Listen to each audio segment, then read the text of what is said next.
Julius Caesar was born in Rome, the 12th or 13th of July in 100 BCE, into the patrician Julia family, an ancient lineage that boasted descent from the Trojan hero Aeneas and ultimately from the goddess Venus. Yet despite this noble pedigree, Caesar's childhood was hardly one of luxury or ease. His family's influence had dwindled, and power remained in the hands of rival aristocrats aligned with the traditional Senate. When Caesar was 16, his father died, and he inherited responsibility for his household and his future.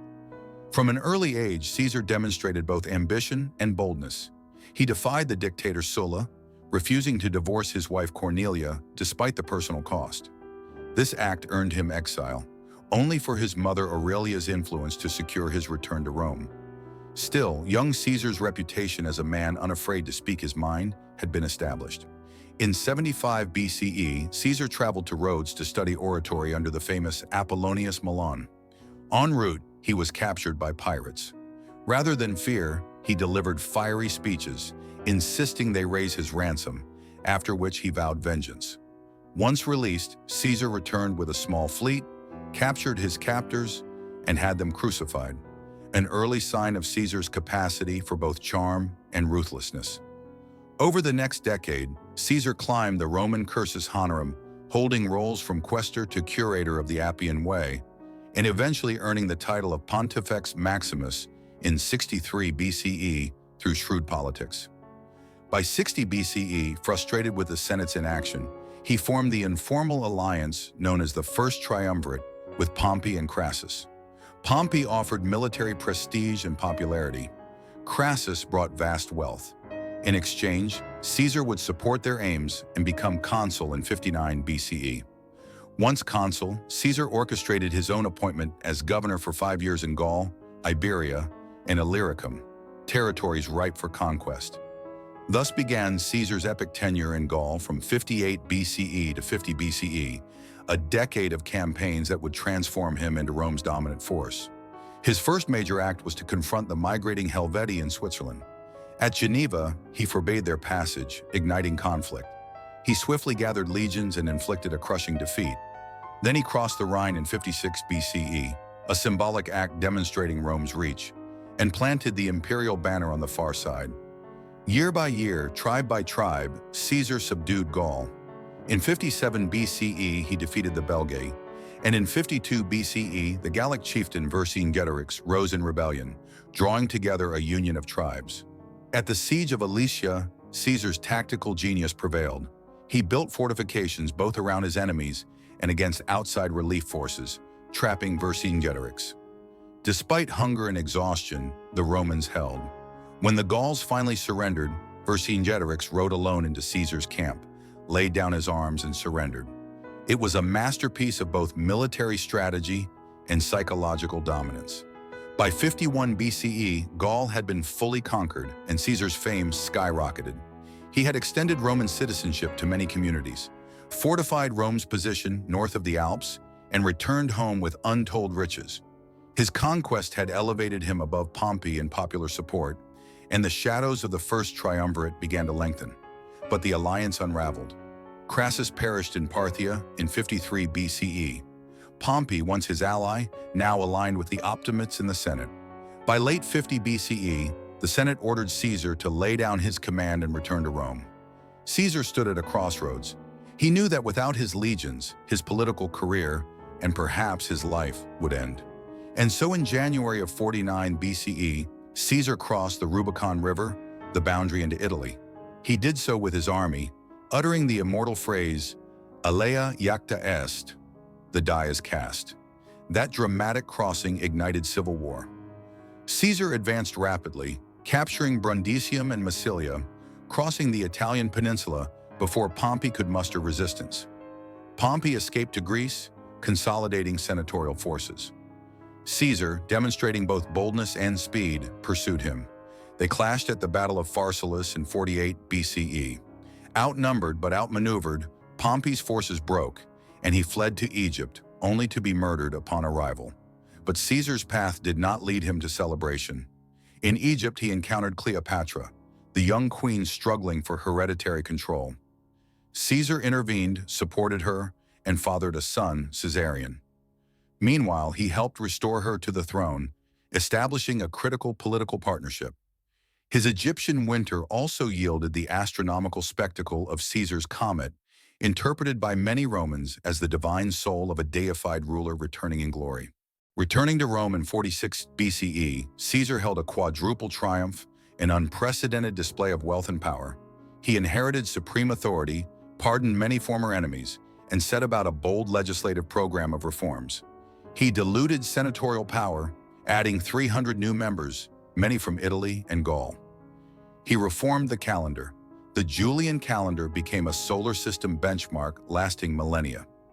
He reduced grain dole dependency and resettled veteran soldiers in colonies, spreading Roman control and loyalty. Perhaps most significant were his constitutional reforms. Between 49 and 44 BCE, Caesar passed laws centralizing government and suppressing resistance from provinces. He controlled the nomination of magistrates, placed loyal supporters in the Senate, and ensured that assemblies no longer blocked his initiatives. Named Dictator in 46 BCE and then Dictator for life in early 44 BCE, Caesar blurred the line between republic and empire. He seemed unstoppable, yet his rise frightened many. Senators feared the old republic was slipping away. On the Ides of March in 44 BCE, March 15th, he arrived at a Senate session at the Theater of Pompey. According to legend, he had been warned by a soothsayer. "Beware the Ides of March." Caesar reportedly shrugged. "The Ides of March are come," to which the seer replied, "Yes, but they are not yet gone." Within that Senate, as many as 60 conspirators, led by Marcus Brutus and Cassius Longinus, encircled Caesar and stabbed him to death, approximately 23 times. His death was intended to restore republican virtue, but instead plunged Rome into further civil war. That night, Caesar's fate changed history. His posthumous deification, the rise of Mark Antony and Octavian, and final defeat of the conspirators at Philippi, ushered in the Principate under Augustus, and the Roman Empire became reality. When Julius Caesar crossed the Rubicon River in January of 49 BCE, he effectively declared war on the Roman Republic. His refusal to surrender his armies to the Senate triggered a civil conflict that would span continents and reshape the future of Rome. The campaign began swiftly. Caesar seized Brundisium and Massilia, outmaneuvering Pompey's forces in Italy before they could muster a proper defense. Pompey retreated to Greece, gathering an army with the Senate's backing. Caesar pursued him relentlessly. In 48 BCE, at the Battle of Pharsalus, Caesar's disciplined legions outflanked a larger opposing force. Pompey fled to Egypt, hoping refuge there would secure him safety. Instead, upon arrival, he was murdered by Egyptian officials seeking favor with Caesar. Caesar arrived soon after and was presented with Pompey's severed head, an awful gesture. He responded solemnly, mourning the loss of his former ally, even as he stepped further into power, the Roman Empire. In Egypt, Caesar became embroiled in the tangled dynastic struggle between Cleopatra and her brother Ptolemy the Heraclean. Siding with Cleopatra, Caesar defended her position in a civil war within Egypt. He then fathered a son, Caesarion, forging a powerful political and romantic alliance. During this time, his troops witnessed Caesar's comet streaking across the sky. The Romans took this as a divine signal. Upon returning to Rome in 46 BCE, Caesar was accorded a lavish quadruple triumph, celebrating his victories in Gaul, Egypt, Africa, and Hispania. More than theater, this display cemented his position as Rome's preeminent figure. Caesar pardoned many former enemies, among them Cicero, extending clemency but not forgetting past slights. He initiated sweeping social and political reforms. In Africa, he crushed remaining opposition at the Battle of Thapsus in 46 BCE. The following year, he quelled the final Pompeian resistance at Munda in Hispania. These victories erased remaining armed opposition and paved the way for his return as supreme leader of Rome. As dictator, Caesar introduced structural reforms. He reorganized the Senate, adding 300 new members from Italy and Gaul to dilute old aristocratic blocs. He reduced debt burdens, standardized taxation, and reformed provincial governance. His most enduring innovation was the adoption of the Julian calendar in 45 BCE, a reform that corrected the Roman lunar calendar and set a pattern used, after adjustments, well into modern times. Yet these reforms stirred deep unease among the Senate. In early 44 BCE, he was granted the title Dictator Perpetuo, Dictator for life, which broke with Roman norms and sounded eerily like kingship. Many senators feared Caesar would abolish the Republic altogether. Rumors circulated that he planned to relocate Rome's capital to Alexandria, or even model himself on the monarchs of the East. Behind closed doors, whispers turned into plans.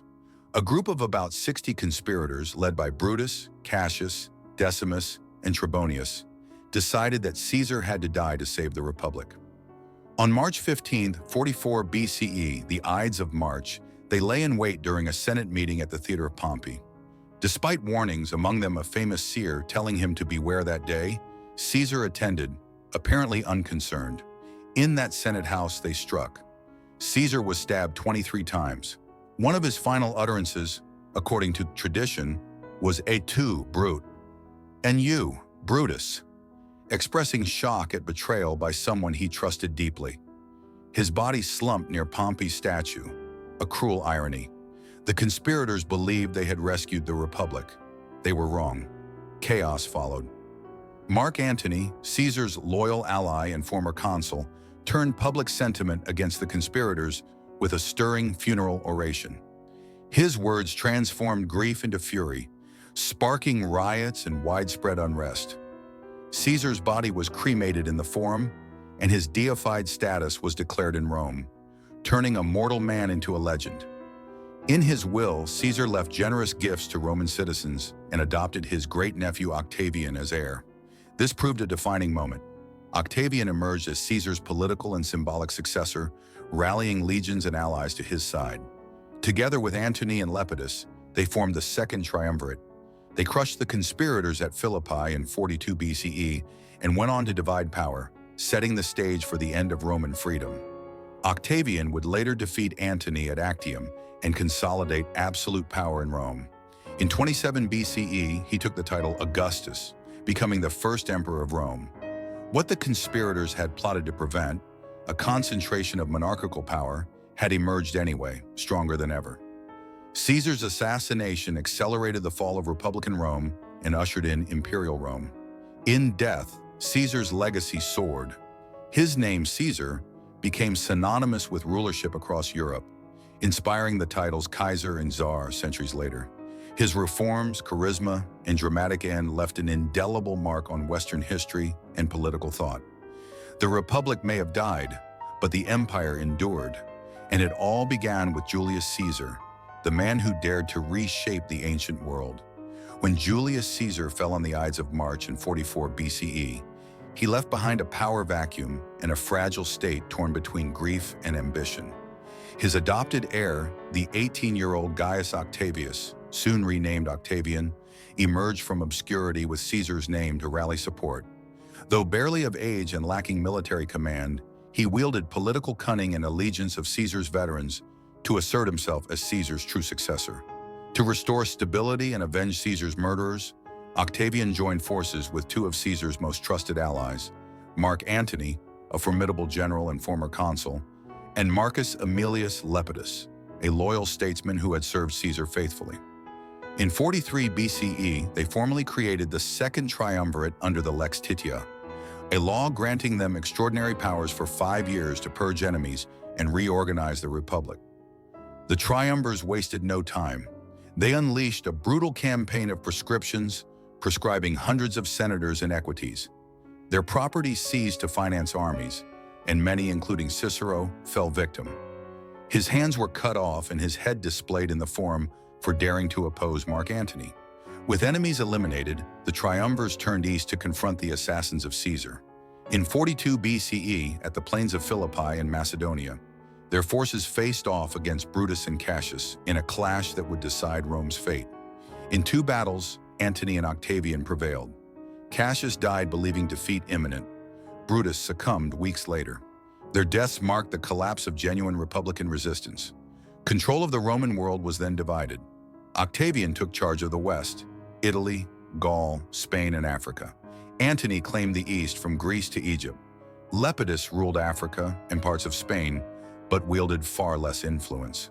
Though included in the triumvirate, he was increasingly overshadowed by the other two leaders. Yet ambition soon corroded unity. Lepidus attempted to seize control of Sicily, challenging Octavian's authority. In 36 BCE, Octavian expelled him from the triumvirate, though sparing his life and allowing him to retain the title of Pontifex Maximus. Lepidus was sent into political exile, effectively sidelined from further events. Antony and Octavian's alliance deteriorated next. Antony's bond with Cleopatra and Caesarion threatened Rome. By will, Antony praised Caesarion and planned to elevate him as Caesar's heir. Rome recoiled at the prospect of a foreign queen and dynasty supplanting Roman supremacy. Octavian launched a ruthless propaganda war, brandishing Antony as a traitor to Rome and defender of Egyptian interests. Finally, the inevitable war came. In 31 BCE, the fleets of Antony and Cleopatra met Octavian's forces at the dramatic Battle of Actium. Octavian's commander Agrippa outflanked them by sea. Amidst mounting losses and betrayal, Antony and Cleopatra fled to Alexandria. Their empire and alliance crumbled. The following year, Octavian conquered Alexandria. Antony and Cleopatra took their own lives. Caesarion, the boy at the heart of Roman fears, was captured and executed. With all rivals eliminated, Octavian stood alone. In 27 BCE, to cloak his extraordinary authority in republican garb, the Senate granted Octavian the name Augustus, meaning venerable. He became Rome's first emperor, founding the Principate, a system under which the illusion of republican forms endured, while ultimate power rested with one man. But Caesar's legacy endured far beyond his death. His name, originally a family surname, became a title synonymous with sovereignty. Emperors of the centuries would bear the name Caesar, rendered in Germanic lands as Kaiser, and in Slavic realms as Tsar or Tsar, symbols of imperial rule across Europe. The Caesarical imprint extended beyond nomenclature. His political reforms, land grants for veterans, reorganized provincial governance, urban improvements, and especially the Julian calendar, endured across centuries, shaping legal and civic frameworks across the empire and beyond. Thus ended the Republic. What Caesar had begun, a concentrated and centralized authority, was completed under Augustus. The Republic perished not by assassination, but by its own success. It produced a man too powerful to fit its old forms.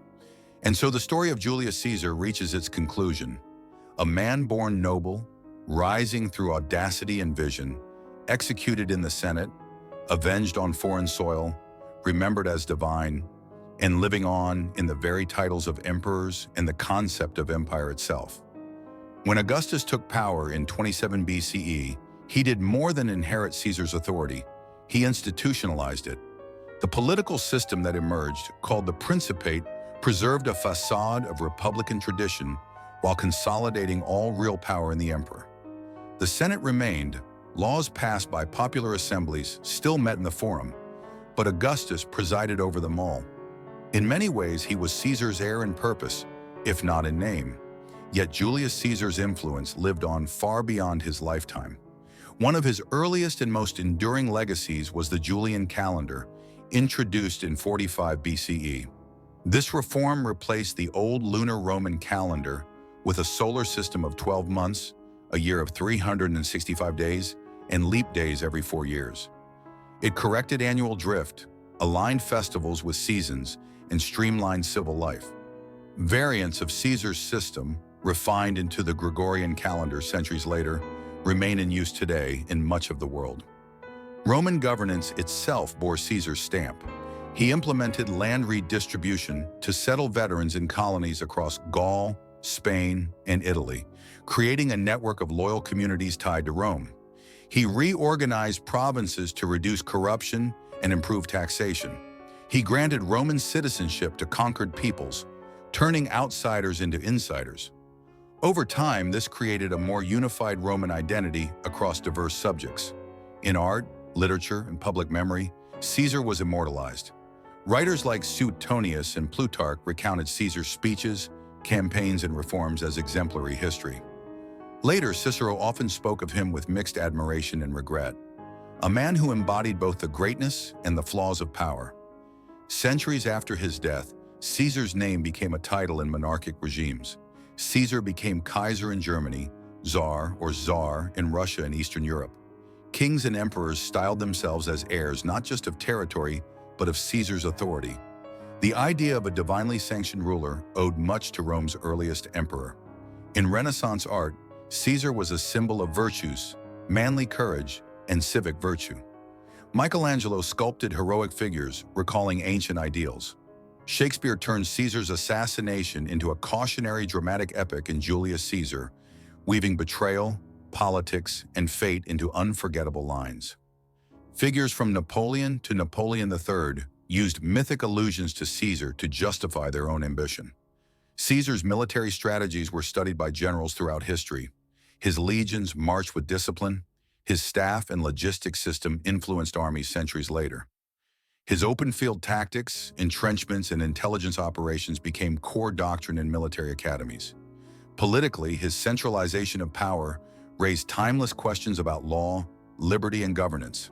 The clash between Caesar and the Senate echoed across epochs, between democracies and autocrats, republics and empires. The philosophers and political theorists reference Caesar when discussing dictatorship, consent, and legitimacy. Yet it would be wrong to view Caesar solely as a dictator. His reforms had pragmatic, innovative purpose. His calendar made civic planning possible. His provincial structures improved tax collection and civic stability. His citizenship grants open Roman law to millions. The Roman identity he helped emerge was not just Roman by birth, but Roman by participation. Still, the tragedy of his life reminds us of the price of ambition. Despite his brilliance, Caesar's downfall came through betrayal by men he trusted. His ambition divided brothers, veterans, and even Julius's own adopted son, Octavian. The Senate's course of action, murder, rose out of fear that power had grown too concentrated. But Caesar's death consumed the Republic anyway. In modern times, Caesar's life remains dramatic and relevant. His story is taught in schools, debated in universities, referenced in movies. Films like Julius Caesar and television sagas bring ancient Rome to global audiences. His assassination remains one of history's most famous turning points, a lesson in power, hubris, and legacy. More than 2,000 years later, Julius Caesar still looms large. His name appears in scientific terms, Caesarean section, allegedly named for an ancestor born by surgery, though that origin is debated. Days of the week, calendars, timekeeping, all were shaped by his reforms. Every modern discussion of political power, statecraft, or constitutional limits echoes questions Caesar's life posed. Can one man truly lead without corrupting? What trade-offs between stability and liberty are acceptable? How does a republic evolve into an empire? When you speak Caesar's name, you invoke not just a man, but a cultural archetype, a hero or tyrant, depending on the storyteller. He was a general of Gaul, a politician in Rome, a reformer of government. He was murdered in the Senate, deified in the Forum, and became myth. So remember Caesar not only through battles and legislation, but through the ideas he set in motion. He showed that individuals can alter history. His triumphs, failures, betrayals, and ideals all became part of our shared heritage. And that is the real legacy of Julius Caesar, a man who changed his world, provoked a republic's final act, and shaped an empire that still shadows our world today.